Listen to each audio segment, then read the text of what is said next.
church. Good morning. How are you today? Are you blessed? Yeah. I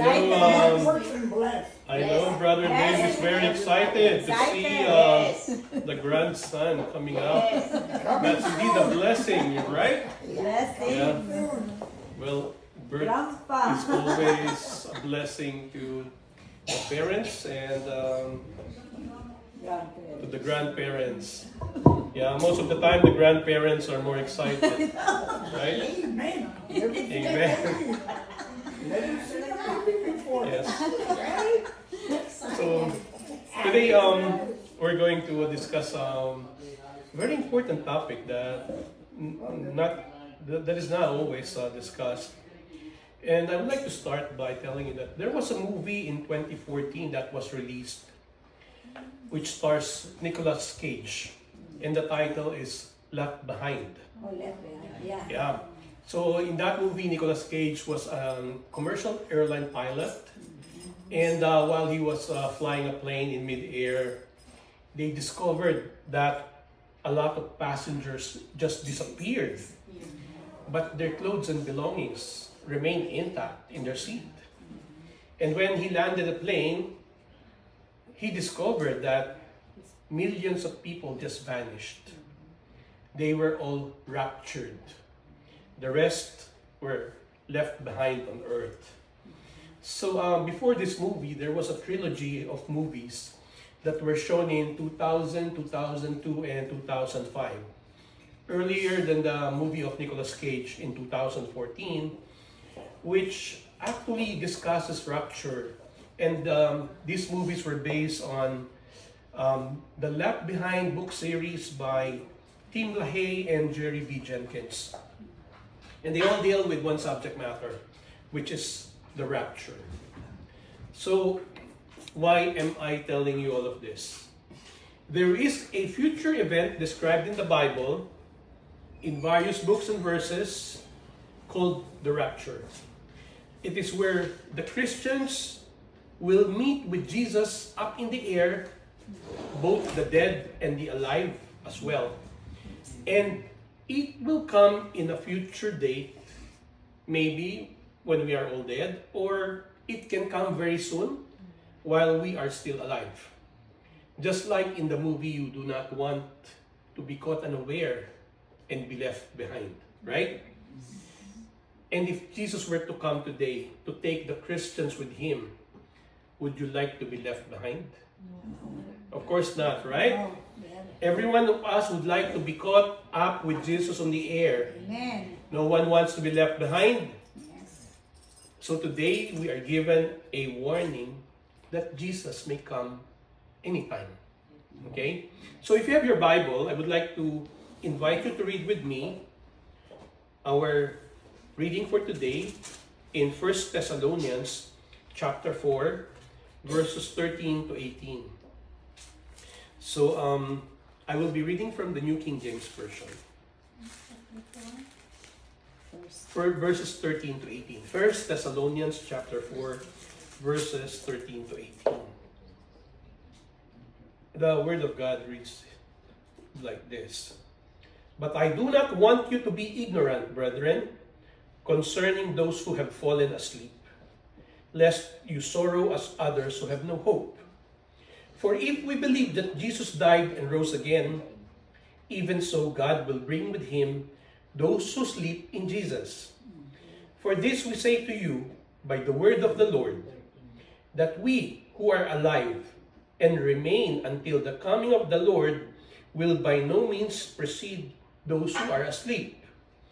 For the Lord himself will descend from heaven with a shout, with the voice of an archangel, and with the trumpet of God. And the dead in Christ will rise first. Then we who are alive and remain shall be caught up together with them in the clouds to meet the Lord in the air, and thus we shall always be with the Lord. Therefore, comfort one another with his words. Praise God for the reading of his word. Amen. Amen. So, the title of our message is The Rapture. And our learning objectives are as follows. Number 1, to know what the rapture is as described in the Bible. Number 2, to learn who will be included in the rapture. Number 3, to be able to anticipate when the rapture will take place. And number 4, to be ready when the rapture takes place. Amen? Amen. We do not want to be left behind, right? Yes. So, based on our learning objectives, our first topic is, what is the rapture? As we mentioned earlier, the rapture is a future event that the Bible describes when the dead in Christ and those Christians who are alive at that moment will meet with Christ on the air. This is mentioned in various books and chapters in the Bible. Okay? Well, some people argue that the word rapture is not mentioned in the Bible. That's true. However, the rapture is clearly described in the Bible as we just read it in 1 Thessalonians 4:17. Because in the Greek version of the Bible, the Greek word used was harpazo, and the meaning of which is caught up, describing how Christians will meet with Jesus on the air. And actually, the Bible describes those who are dead in Christ will rise to meet with Jesus, including those who are alive at that moment, to be caught up in the air. That means people are going to be raptured on earth, both dead and alive, to meet with Jesus. So that is how the rapture is described. As we read 1 Thessalonians 4:16 and 17, this is what it says. For the Lord himself will descend from heaven with a shout, with the voice of an archangel, and with the trumpet of God, and the dead in Christ will rise first. Then we who are alive and remain shall be caught up together with them in the clouds to meet with the Lord in the air, and thus we shall always be with the Lord. So the verse is telling us that Jesus himself will go down from heaven. He will be in the sky, and his presence will be announced with a shout from a voice of an archangel. There is a messenger, and perhaps this is Gabriel, because Gabriel is the archangel who is a messenger. Simultaneously, the trumpet of God will sound. It will be heard, signaling the coming of Jesus. Then the dead Christians will rise, and those Christians who are alive will be caught up in the clouds to meet with Jesus in the air. In 1 Corinthians 15, verse 51 to 52, rapture is described in this manner. Listen, I tell you a mystery. We will not all sleep. When we talk about Christians who died, we use the term sleep. But we will all be changed.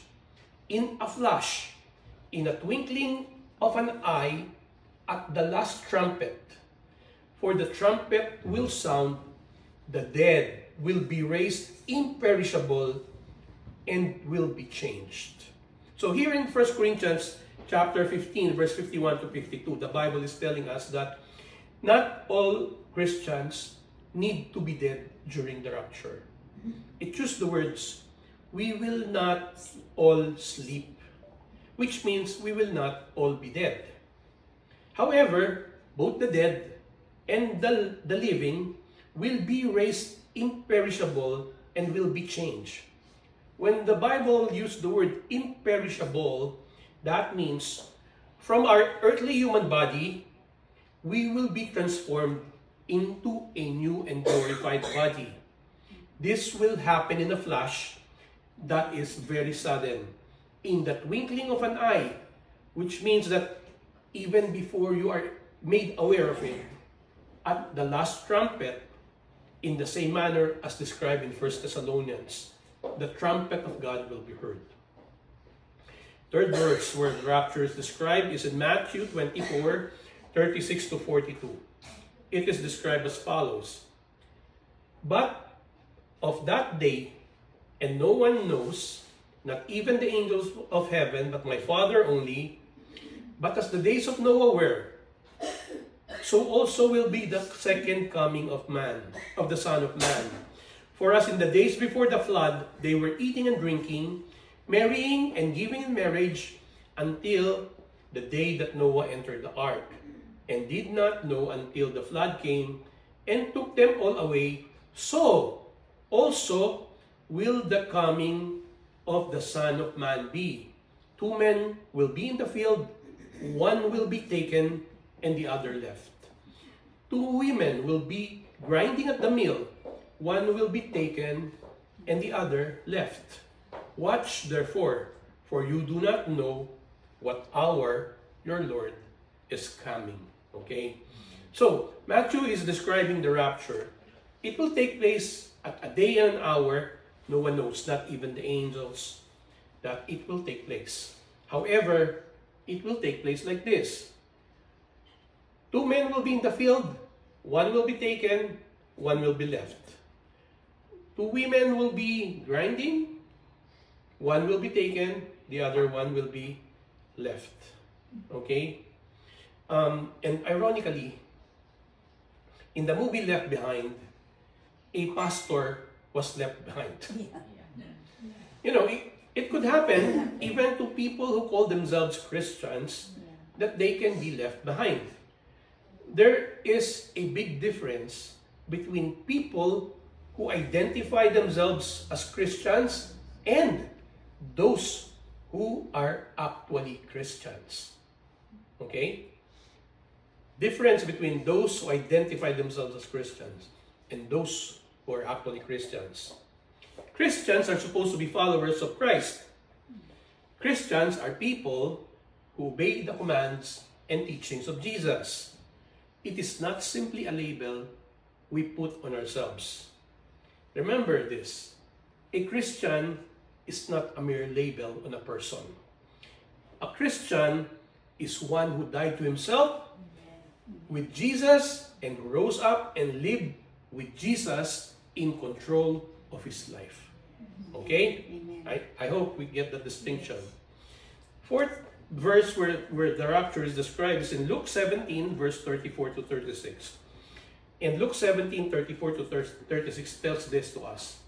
I tell you, in that night, there will be two men in one bed.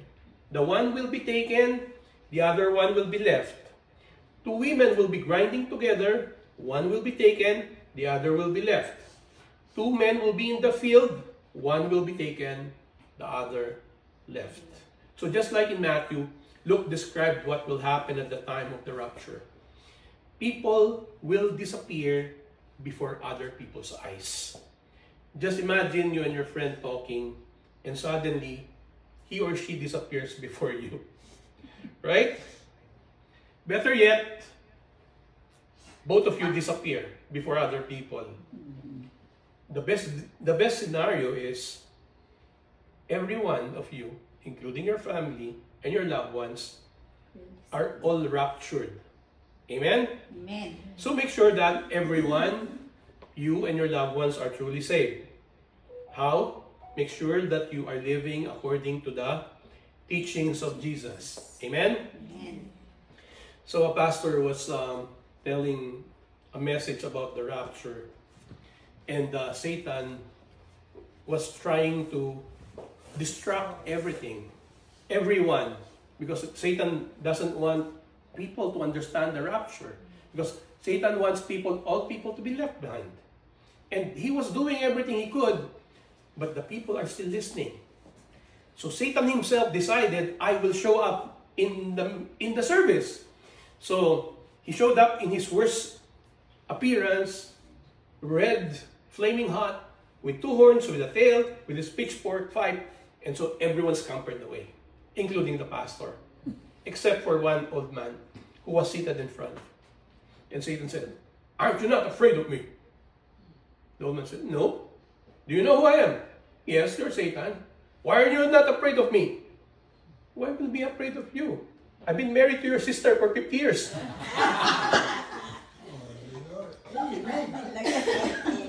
Anyways, letter B, who will be raptured? The next important thing for us to learn is who will be raptured. The verses we read tells us who will be included in the rapture. In 1 Thessalonians 4:16 to 17, there is a phrase that describes who will be raptured. It reads, "And the dead in Christ will rise first. Then we who are alive and remain shall be caught up together." And the relevant phrase is comprised of two words. The two words are, "in Christ." Amen. The words "in Christ" use the word "in." And the word "in," as defined in the dictionary, means to be surrounded or enclosed. So, to be in Christ means to exist because of Christ, or to live with Christ and to have Christ in one's life. Again, we go back to Galatians 2:20. I think this is the third time I'm mentioning this, because this is very relevant. It says, "I have been crucified with Christ.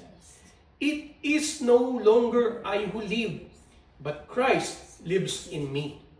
And the life which I now live in the flesh, I live by faith in the Son of God who loved me and gave himself for me." Amen. To be in Christ is best described by that verse.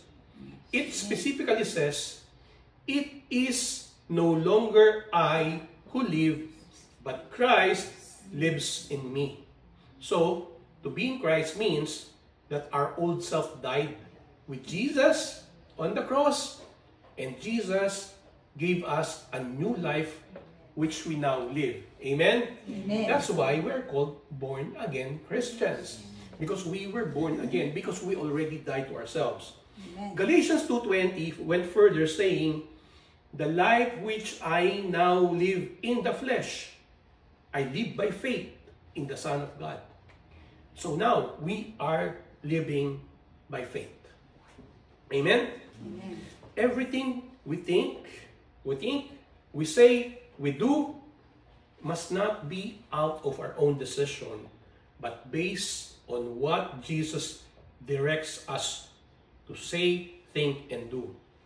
We live the way we live because Jesus says so. Because we live according to the teaching and the word of Jesus. Remember, several weeks back, we had a message about WWJD, what would Jesus do? Okay? So this is a good reminder for us to always think, what would Jesus do in this circumstance? Right? So, by the word of God, rapture is for those who live by faith in Jesus. So let us ask ourselves, are we living by faith in Jesus? Amen? You know, for a very long time, my source of income is unsteady. I have 3 sons in the Philippines whom I have supported. Let me say that Jesus supported through their education until they all finished their chosen degrees in college. Every single month, I relied upon the goodness of God. When the month is approaching towards its end, I always say, "Lord, you know, there are obligations at the end of the month." And true enough, after that prayer, everything, all the blessings that I need, God provides it because of His kindness, love, and mercy. Amen. If God does not provide, I will have nothing. True enough, God is very faithful, even if we're not. God is faithful. He never failed me until these very days, and I praise God for His faithfulness, for His love and mercy. His grace truly abounds every day. Amen. So, when you live by faith, God takes all your worries away. So, living by faith means God giving us the assurance and the peace because we know, we believe that God is in control. So, living by faith is living by the Word of God and by His promises. Living by faith means letting Jesus live in you, take control of your life, and direct your path. Your future is secure when you live by faith. And you will be included in the rapture when you live by faith. Amen? Amen. So, letter C. When is the rapture going to take place? Biblical scholars and theologians have different views when the rapture will take place. There are three major school of thoughts about the rapture. They are commonly known in eschatology as pre-tribulation, mid-tribulation, and post-tribulation. Okay, what does it mean? Revelations, the book of Revelations, tell us that there will be a 7-year period of tribulation that will take place. And the question is, will the rapture take place before, in the middle, or after? Pre-tribulation or pre-trib advocates believe that the rapture will take place before the 7-year period of tribulation, as described in the book of Revelations. They believe that the rapture will take place, it will happen secretly, and suddenly before the tribulation takes place. And what is their basis? They said that the Bible says, therefore there is now no condemnation on those who are in Christ. So if we are in Christ, like we Christians, we are in Christ, we accepted Jesus as Lord and Savior, there will be no condemnation. If we are going to be made to suffer during the tribulation period, then that means the Christians form part of those who are in condemnation. Therefore, they believe that the rapture is going to happen before the tribulation period. Second school of thought is mid-tribulation or mid-trib. And mid-trib advocates believe that the rapture will take place in the middle of the tribulation period to weed out those who are truly faithful from those who are not. It's in the middle because the severe outpouring of God's wrath, they said, is going to happen in the next half of the 7-year period. Okay? The third is post-tribulation or post-trib. Post-trib advocates believe that the rapture will take place after the 7-year period when everyone is without. The goats and the sheep are separated, but before the pouring of God's wrath in judgment. So, those are three schools of thought. These interpretations believe that the rapture is a separate event from the second coming of Jesus. Okay? So, there is a second coming of Jesus. At the rapture, the Lord comes in the clouds to meet in air those who are described in 1 Thessalonians 4:17. So, Jesus need not show Himself to everyone. He will just meet with the dead in Christ and the believers who are alive in air to bring them to heaven. Okay? At the second coming of Jesus, the Lord will descend all the way down to the earth to stand in the Mount of Olives, resulting in a great earthquake followed by the defeat of God's enemies as pictured in Zechariah 14 verse 3 to 4. So those are two separate events. Another thing to consider about rapture is what preterist theologians are saying. So my good friend Andy Adralin introduced me to the teachings of a well-respected eschatologist named Ken Gentry, who believes in preterism. So Ken Gentry and other preterists interpret that the prophecies in the book of Revelations, especially the 7-year period of tribulation, took place already in the first century, more particularly in the destruction of Jerusalem in the year 70 AD. This is in accordance with Matthew 24, verse 34, when Jesus said, "Truly I tell you, this generation will certainly not pass away until all these things have happened." The background here is Jesus was walking with his disciples. They saw the great temple, and the disciples admired it and told Jesus, "That's a very beautiful building." And Jesus said, "I tell you that not all of those stones will be scattered away. Not everyone will be left on top of each other." And then Jesus described what's going to happen. And then he said, "Truly I tell you, this generation will certainly not pass away until all these things have happened." So, the preterists explained it this way. When Jesus referred to this generation, they took account Jesus' age at the time. Remember, Jesus started his ministry when he was age 30. And he died when he was age 33. Right? So, during this period of time, when Jesus said this generation, when we look at the Jewish tradition, culture, and history, when they refer to a generation is counted as 40 years. One generation for the Jew is 40 years. Okay? So, if we add 40 to the age of Jesus, at the time when he was saying this, that this generation will not pass, okay? That this will happen, 40 plus 30 or 33 is 70 or 73. Right? So, the preterists explain that when John wrote the book of Revelation, it was already during the tribulation period. John said in Revelation 1 verse 1, "The revelation from Jesus Christ, which God gave him to show his servants what must soon take place." What must soon take place? These words mean that it will happen shortly.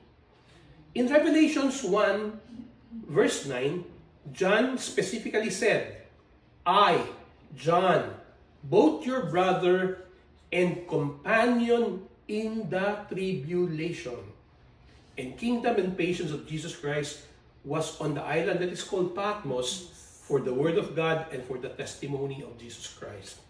So, John described himself as your companion in the tribulation, which the preterists interpret that at the time the book of Revelation was being written, it was already in the tribulation period. This period was during the reign of the Emperor of Rome, Caesar Nero. If you look at history, it was around 67 AD, during the reign of Caesar Nero, when a great portion of the city of Rome was burned. Apparently, Nero wanted that place to build his dream palace, okay? But when that portion of the city was burned, Nero blamed the Christians to be the cause of the fire, and that led to the persecutions of Christians. So if you were a Christian during that time, they will put you on a wooden stake, line you up on the street, pour tar on you, so that at night they will burn you, so you will serve as a light lamppost. You will light the whole street at night. So that is one of the persecution that those Christians experience. And then in 70 AD, Roman soldiers invaded Jerusalem, destroyed the walls of Jerusalem, destroyed the city of Jerusalem, including the temple that Jesus described in Matthew 24, verses 1 to 2, where it stated, Jesus left the temple and was walking away when his disciples came up to him to call his attention to this building. "Do you see all these things?" he asked. "Truly I tell you, not one stone here will be left on another. Everyone will be thrown down." And this happened in the year 70 AD, when the Roman soldiers invaded Jerusalem because Nero wanted to appease the people to take revenge on the Christians because allegedly they burned the city of Rome. Right? So, John himself, during this period, was placed in a cauldron of boiling oil to kill him, but he did not die. So he was exiled at the island of Patmos, where he wrote the book of the Revelation. Thus, let me repeat, John described himself in Revelation 1:9 as both your brother and companion in that tribulation, because John suffered himself during that period. So, why am I telling you this? If we are to accept what the preterist tells us about the tribulation, that it already took place in 70 AD, then the next event that will come is the rapture. The rapture can take place anytime. If people are still going to wait for the tribulation to take place in the future, we could be waiting for something that has already taken place. It may be too late before we realize that the rapture is coming and we're still waiting for the tribulation. Right? Because a simple reading of the book of Revelations will tell other people that before the tribulation, the rapture will take place. So the people think that, oh, I still have time because the tribulation has yet to come and then I can be raptured. Right? What if what the preterist theologians are saying is true? We might just find ourselves surprised that anytime today, tomorrow, or the next day, rapture will take place and we're not ready. Right? So, Matthew 24, verse 36 to 39 tells us, when is the rapture going to take place? It says, "But of that day and hour, no one knows." No one knows. Not even the angels of heaven, but my Father only. So this is Jesus saying, no one knows when the rapture is going to take place. Only God the Father knows. But of course, Jesus knows it because He is God the Son. You know? So, it will certainly take place, the rapture. And it will take place at a time and date when people least expect it. It can come anytime. Whenever or when it's going to come should be the least of our concern. Because we know that we live in Christ. We are in Christ. And therefore, every day, we are presumed to be prepared to meet with Jesus when the rapture comes. Amen? Amen. So, the next question is, letter D, how do we get ready for the rapture? We all know rapture is going to take place because the Bible says so. The Bible is the Word of God. It is trustworthy. We also learned that Jesus will meet up with those who are in Christ, both the dead and those who are alive. We further learned that this is important, not all of those who call themselves Christians will be included in the rapture. How then shall we know if we're going to be raptured? Is there anything we can do to be raptured?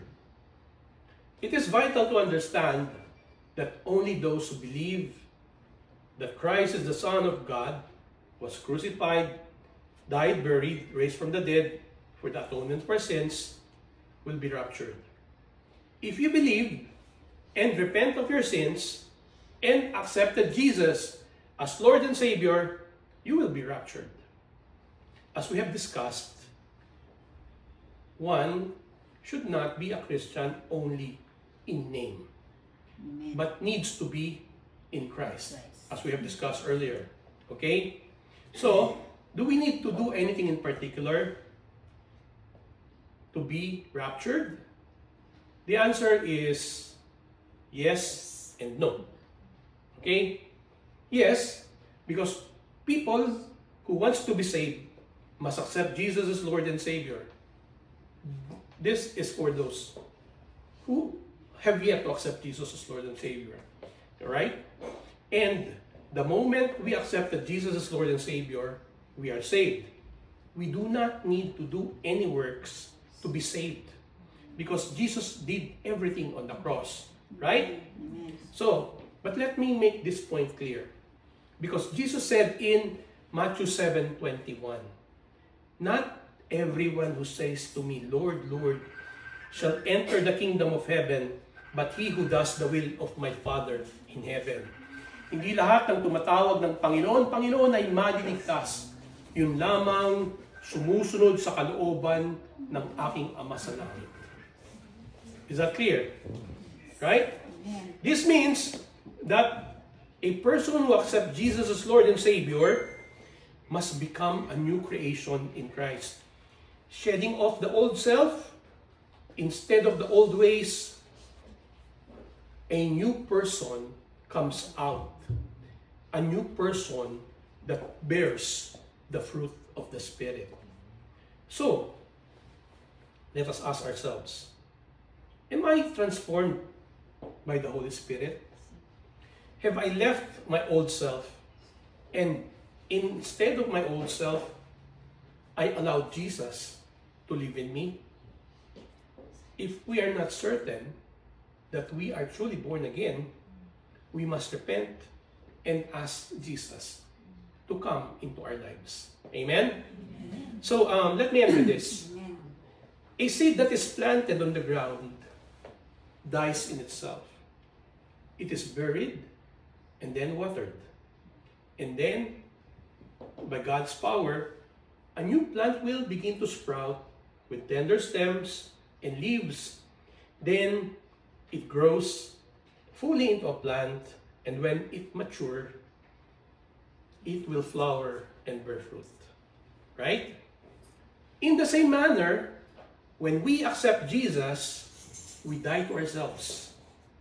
And we are raised up to become a new creation. The Holy Spirit tends to us, nurtures us, and helps us mature. Then, we start to bear the fruit of the Spirit. So, in both examples of the seed and us, God's power is at work. Jesus said in John 15:5, I am the vine, you are the branches. If you remain in me, and I in you, you will bear much fruit. Apart from me, you can do nothing. So, the only measure to find out if we are truly in Christ is if we bear fruit. If we are not bearing fruit, there is a clear danger that we are not in Christ and we may miss the rapture. We need to be sure that when Jesus comes, we're going with Him. Amen?